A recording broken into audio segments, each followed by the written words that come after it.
Hello అండి. అందరూ ఎలా ఉన్నారు? మేమైతే బాగున్నాం. మీరు కూడా బాగుండాలని కోరుకుంటున్నాను. ముందుగా ఈ సంవత్సరం డీఎస్సీ రాస్తున్న వాళ్ళందరికీ ఆల్ ద బెస్ట్ అండి. అందరూ కూడా ఎగ్జామ్ బాగా రాయాలి. మంచి మార్క్స్ రావాలని కోరుకుంటున్నాను. ఈరోజు టాపిక్ ఏంటంటే మనకి సోషల్ కంటెంట్ అనేది స్టార్ట్ చేస్తామండి. ఇది థర్డ్ వీడియో. మనం సోషల్ కంటెంట్‌కి సంబంధించి మనం థర్డ్ క్లాస్ నుంచి స్టార్ట్ చేస్తున్నామండి. చాలా ఇంపార్టెంట్ బిట్స్ మనకు చెప్పడం జరుగుతుంది మన ఛానల్‌లో. అలాగే మనకి తెలుగు కంటెంట్ కంప్లీట్ చేసామండి. అలాగే తెలుగు మెథడాలజీ కూడా మన ఛానల్‌లో కంప్లీట్ అయిపోయిందండి. తెలుగు అనేది మొత్తం కంప్లీట్ చేసేసాం. తెలుగు అనేది మనకి థర్డ్ క్లాస్ నుంచి స్టార్ట్ చేసామండి. థర్డ్ క్లాస్ నుంచి స్టార్ట్ చేసాము. 8థ్ క్లాస్ వరకు మొత్తం చెప్పేసామండి. మొత్తం లెసన్ వైజ్ చెప్పామండి. ఏ క్లాస్‌లో ఏ లెసన్, దానికి ఏ బిట్స్ వస్తాయి, అలా అన్నీ కూడా చెప్పడం జరిగింది. అలాగే మెథడాలజీలో కూడా 10 లెసన్స్ ఉన్నాయండి. 10 లెసన్స్ కూడా లెసన్ వైజ్ చెప్పామండి బిట్స్. ఒక్కొక్క లెసన్ 4 వీడియోస్. అలాగే తెలుగు కంటెంట్లో అయితే ఒక్కొక్క లెసన్కి మనకి 30 వీడియోస్ కూడా వచ్చాయండి. అసలు చాలా ఎక్కువ వచ్చాయండి వీడియోస్ అయితే. చాలా ఇంపార్టెంట్ బిట్స్ మనం చెప్పడం జరుగుతుంది మన ఛానల్లో అయితే.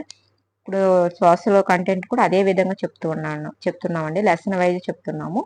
ఒకసారి చెక్ చేయండి మన ఛానల్లో. చాలా ఇంపార్టెంట్ బిట్స్ చెప్తున్నాము. అలాగే మన ఛానల్ డిఎస్సికి సంబంధించి జీడిఎస్ ఛానల్ డిఎస్సి బిట్స్ అని ఒక ప్లేలిస్ట్ ఉంటుంది. అది ఓపెన్ చేస్తే నేను చేసిన డిఎస్సి వీడియోస్ అన్ని అందులో ఉంటాయండి. అన్ని లెసన్ వైజ్ చెప్తున్నానండి. ప్రతిది కూడా లెసన్ వైజ్ చెప్తున్నాను. అందువల్ల మీకు చదవడానికి చాలా ఈజీగా ఉంటుంది. ఏ బిట్ కూడా మనకి మిస్ అవ్వదండి. అందువల్ల లెసన్ వైజ్ చెప్తున్నాను.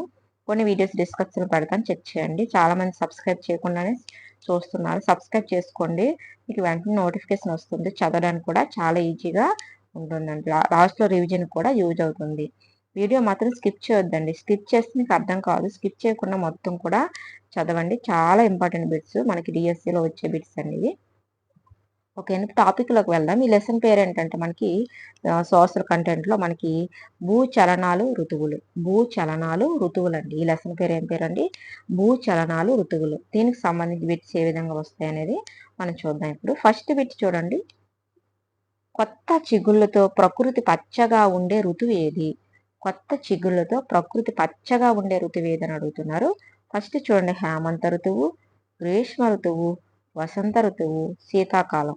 ఈ నాలుగింట్లో ప్రకృతి పచ్చగా ఉండే ఋతువు ఏదని అడుగుతున్నారండి. కొత్త చిగుళ్ళతో ప్రకృతి పచ్చగా ఉండే ఋతువు ఏదంటే మనకి ఇక్కడ ఆప్షన్ 3 అండి, వసంత ఋతువు. వసంత ఋతువులో ప్రకృతి అంతా ఎలా ఉంటుందండి? కొత్త చిగుళ్ళతో పచ్చగా ఉంటుంది. కొత్త చిగుళ్ళతో పచ్చగా ఉంటుందన్నమాట వసంత ఋతువు అనేది. నెక్స్ట్ మనం చూడండి రెండోది, అర్ధరాత్రి సూర్యుడు ఉదయించే దేశం ఏది? అర్ధరాత్రి అట సూర్యుడు ఉదయిస్తారట. అది ఏ దేశం అని అడుగుతున్నారండి. ఫస్ట్ చూడండి, హాలాండ్. 2 ఫిన్లాండ్. 3 నార్వే. 4 జపాన్. ఈ నాలుగింట్లో అర్ధరాత్రి సూర్యుడు ఉదయించే దేశం ఏదని అడుగుతున్నారండి. మనకి ఈ నాలుగింట్లో మనకి ఇక్కడ ఆప్షన్ 3 అండి, నార్వే. నార్వేలో సూర్యుడు అంటే అర్ధరాత్రి ఉదయించడం జరుగుతుంది. నార్వేలో సూర్యుడు అర్ధరాత్రి ఉదయిస్తాడు. నార్వే దేశంలో సూర్యుడు అర్ధరాత్రి ఉదయించడం జరుగుతుందండి. నెక్స్ట్, భూభ్రమణం. భూభ్రమణం అంటే ఏంటి? భూమి గోళాకారంగా ఉండడమా? 2 ధ్రువాలతో మంచు ఉండడమా? భూమి సూర్యుని చుట్టూ తిరగడమా? భూమి తన చుట్టూ తాను తిరగడమా? అసలు భూభ్రమణం అంటే ఏంటి? నాలుగింట్లో భూమి గోళాకారంగా ఉండటమా? ధ్రువాల మంచుతో ఉండటమా?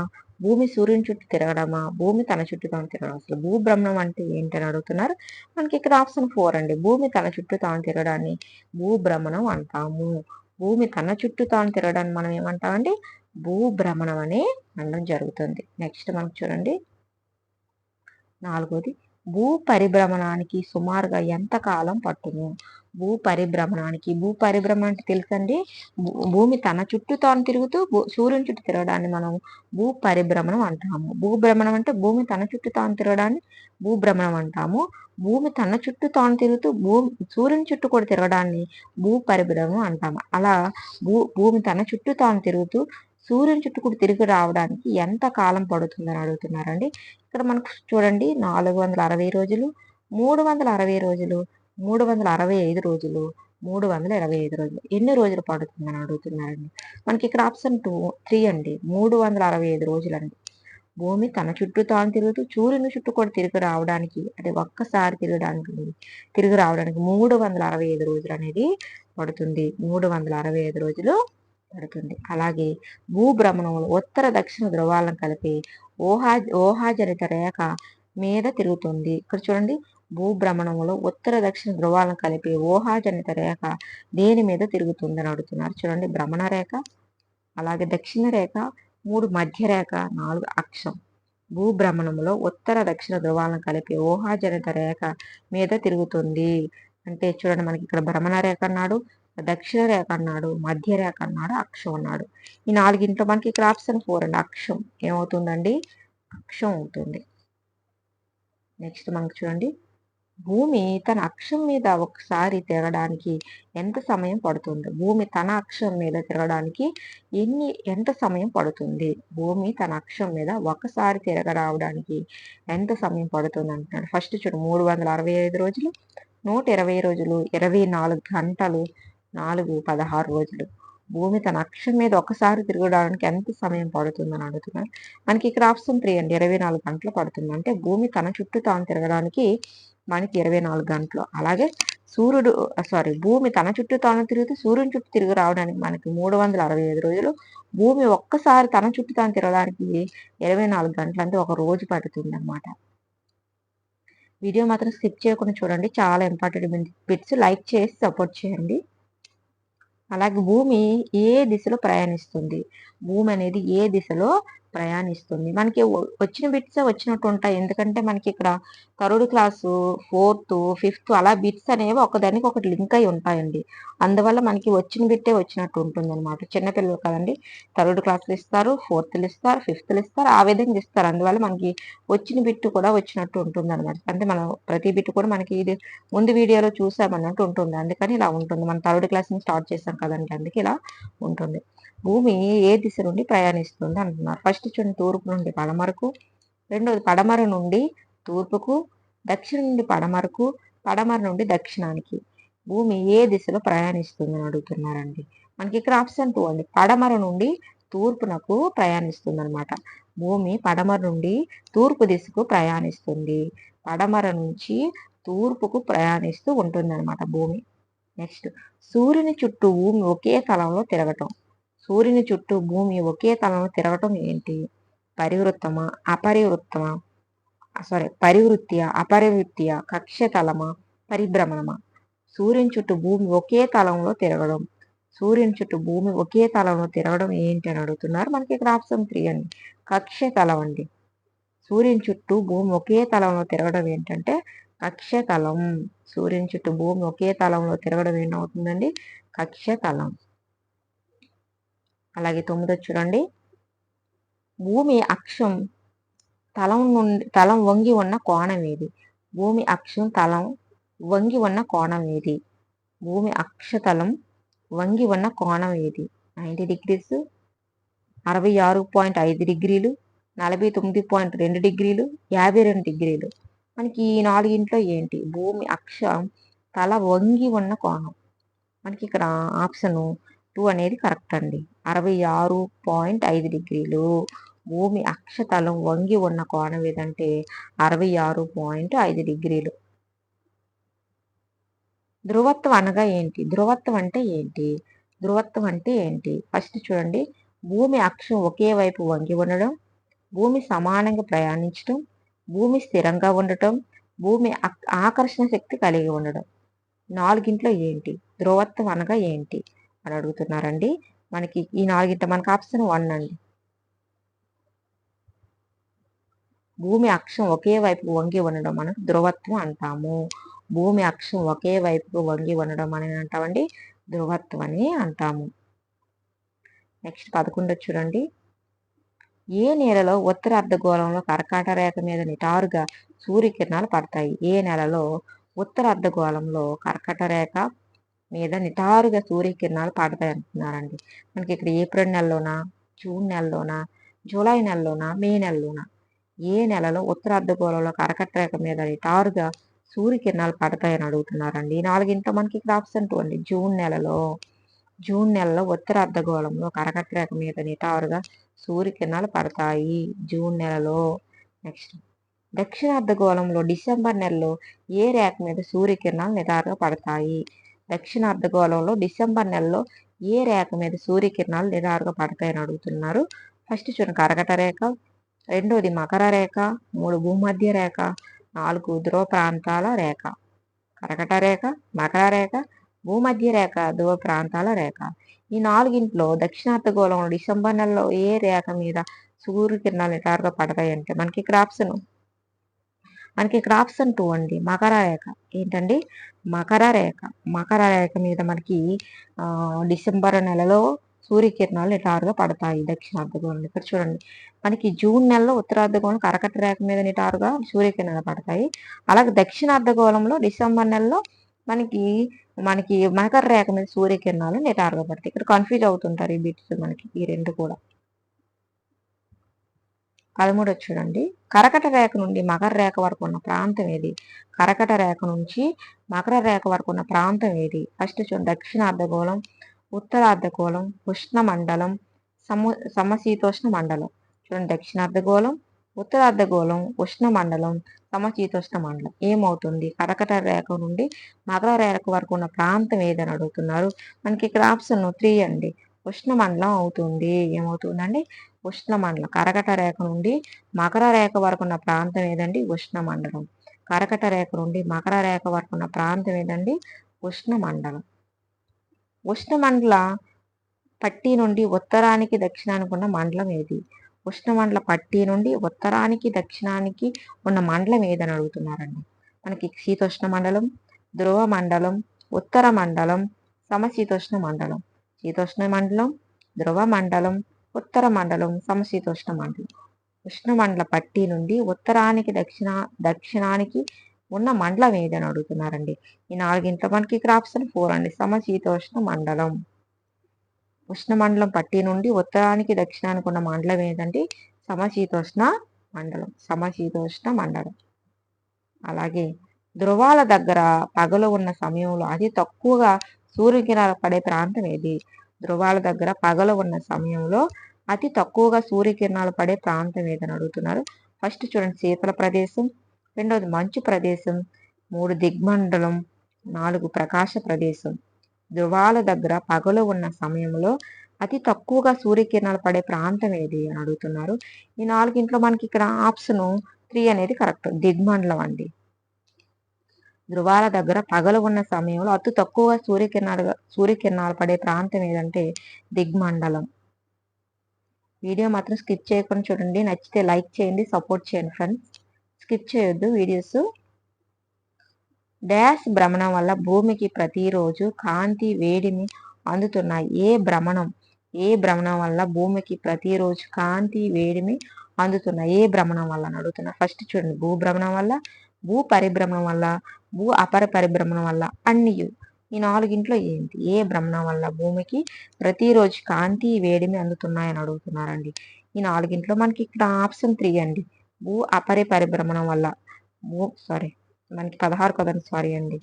భూభ్రమణం వల్ల భూమికి ప్రతిరోజు కాంతి వేడిమి అందుతున్నాయి. భూభ్రమణం వల్ల భూమికి ప్రతిరోజు కాంతి వేడిమి అందుతున్నాయి. అలాగే 17 చూడండి, రాత్రి పగలు దేని వల్ల ఏర్పడతాయి? రాత్రి పగలు దేని వల్ల ఏర్పడతాయి? భూ పరిభ్రమణం వల్ల, భూమి అక్షం వంగి ఉండడం వల్ల, భూమి గుండ్రంగా ఉండటం వల్ల, భూభ్రమణం వల్ల. దేని వల్ల మనకి పగలు రాత్రులు ఏర్పడతాయని అడుగుతున్నారండి. దేని వల్ల మనకి పగలు రాత్రులు ఏర్పడతాయని అడుగుతున్నారు. ఈ 4 మనకి ఇక్కడ ఆప్షన్ 4 అండి, భూభ్రమణం వల్ల మనకి పగలు రాత్రులు అనేవి ఏర్పడుతూ ఉంటాయి. భూభ్రమణం వల్లే మనకి ఇంకేంటి ఏర్పడుతుంది? కాంతి వేడిమి భూమికి అందుతున్నాయి. అలాగే భూభ్రమణం వల్ల మనకి పగలు రాత్రులు కూడా ఏర్పడుతున్నాయి. నెక్స్ట్ మనకు 18 చూడండి, పవనాల మార్గంలోను సముద్ర ప్రవాహాల మార్గంలోను మార్పులు సంభవిస్తాయి. ఏ మార్పు? చూడండి, పవనాల మార్గాల్లోను సముద్ర ప్రవాహాల మార్గాల్లోను ఏ మార్పులు సంభవిస్తాయి? ఋతువుల వల్ల, అంటే దేని వల్ల మార్పులు అనేవి సంభవిస్తాయని అడుగుతున్నారండి. ఋతువుల వల్ల, భూ పరిభ్రమణం వల్ల, భూభ్రమణం వల్ల, గ్రహణాల వల్ల. దేని వల్ల మార్పులు అనేవి చెందుతాయి? పవనాల మార్గాల్లోను సముద్ర ప్రవాహాల మార్గాల్లోను మార్పులు దేని వల్ల సంభవిస్తాయంటే మనకి ఇక్కడ ఆప్షన్ 3 అనేది కరెక్ట్, భూభ్రమణం వల్ల ఈ మార్పులు అనేవి పవనాల మార్గాల్లోను మార్పులు సంభవిస్తాయి. సముద్ర ప్రవాహాల మార్గాల్లోను మార్పులు అనేవి సంభవిస్తాయి. అలాగే 19 చూడండి, భూమి తన అక్షం చుట్టూ తాను ఏం చేస్తుంది? భూమి తన అక్షం చుట్టూ తాను ఎలా తిరుగుతుంది? తూర్పు వైపు నుండి పశ్చిమ వైపు తిరుగుతుందా? ఉత్తరం నుండి దక్షిణ వైపు తిరుగునా? పశ్చిమ వైపు నుండి తూర్పుకు తిరుగునా? దక్షిణ వైపు నుండి ఉత్తరం వైపు తిరుగునా? భూమి తన అక్షం చుట్టూ తాను ఎటువైపు తిరుగుతుందని అడుగుతున్నారండి. మనకి ఇక్కడ ఆప్షన్ 3 అండి. పశ్చిమ వైపు నుంచి తూర్పునకు భూమి తన అక్షం చుట్టూ తిరుగుతుందనమాట. భూమి తన అక్షం చుట్టూ తాను పశ్చిమ వైపు నుండి తూర్పుకు తిరుగుతూ ఉంటుంది. నెక్స్ట్ 25 చూడండి. ఉత్తర దక్షిణ ధ్రువాలను కలుపుతూ భూనాభి గుండా గీసిన ఊహారేఖ ఏంటి? ఉత్తర దక్షిణ ధ్రువాలను కలుపుతూ భూనాభి గుండా గీసిన ఊహారేఖ ఏది? ఫస్ట్ చూడండి ఉత్తర ధ్రువం, రెండోది అక్షం, మూడోది దక్షిణ ధ్రువం, 4 కక్ష్య. ఫస్ట్ చూడండి ఉత్తర ధ్రువం, కక్ష్య, దక్షిణ ధ్రువం, అక్షం, ఇక్కడ కక్ష్య. ఉత్తర దక్షిణ ధ్రువాలను కలుపుతూ భూనాభి గుండా గీసిన ఊహారేఖ ఏదని అడుగుతున్నారండి. ఈ 4 మనకి ఇక్కడ ఆప్షన్ 2 అనేది కరెక్ట్, అక్షం అండి. ఉత్తర దక్షిణ ధ్రువాలను కలుపుతూ భూనాభి గుండా గీసిన ఊహారేఖ ఏదంటే అక్షం అవుతుందండి. భూభ్రమణం గంటకు ఎంత వేగం? భూభ్రమణం గంటకు ఎంత వేగం ప్రయాణిస్తుంది అని అడుగుతుంది. ఫస్ట్ చూడండి 1610, 1016, 1601, 1616 గంటకు ఎంత వేగంతో ప్రయాణిస్తుందని అడుగుతున్నారండి. భూభ్రమణం అంటే గంటకు ఎంత వేగంతో ప్రయాణిస్తుందని అడుగుతున్నారు. మనకి ఇక్కడ ఆప్షన్ 1 అనేది కరెక్ట్ అవుతుంది. 1610 వేగంతో గంటకు భూభ్రమణం అనేది భూభ్రమణం యొక్క వేగం. గంటకు భూభ్రమణం యొక్క వేగం ఎంతండి? 1610. లీప్ సంవత్సరంలో ఫిబ్రవరి నెలకు ఎన్ని రోజులు? లీప్ సంవత్సరంలో ఫిబ్రవరి నెలకు ఎన్ని రోజులు? లీప్ సంవత్సరంలో ఫిబ్రవరి నెలకు ఎన్ని రోజులు? ఫస్ట్ చూడండి 28 రోజులు, 29 రోజులు, 27 రోజులు, 30 రోజులు. ఈ 4 ఏంటి? లీప్ సంవత్సరంలో ఫిబ్రవరి నెలకు ఎన్ని రోజులు అని అడుగుతున్నారండి. మనకి ఇక్కడ ఆప్షన్ 2 అండి, 29 రోజులు. మనకి లీప్ సంవత్సరంలో ఫిబ్రవరి నెలకు 29 రోజులు. లీప్ సంవత్సరంలో ఫిబ్రవరి నెలకు 29 రోజులు వస్తాయండి. మిగతా రోజులన్నీ ఫిబ్రవరి నెలకు 28 మాత్రమే. నెక్స్ట్ భూకక్ష పొడవు ఎంత? భూకక్ష పొడవు ఎంత? 695, 956, 965, 659. ఈ 4 భూకక్ష యొక్క పొడవు ఎంత?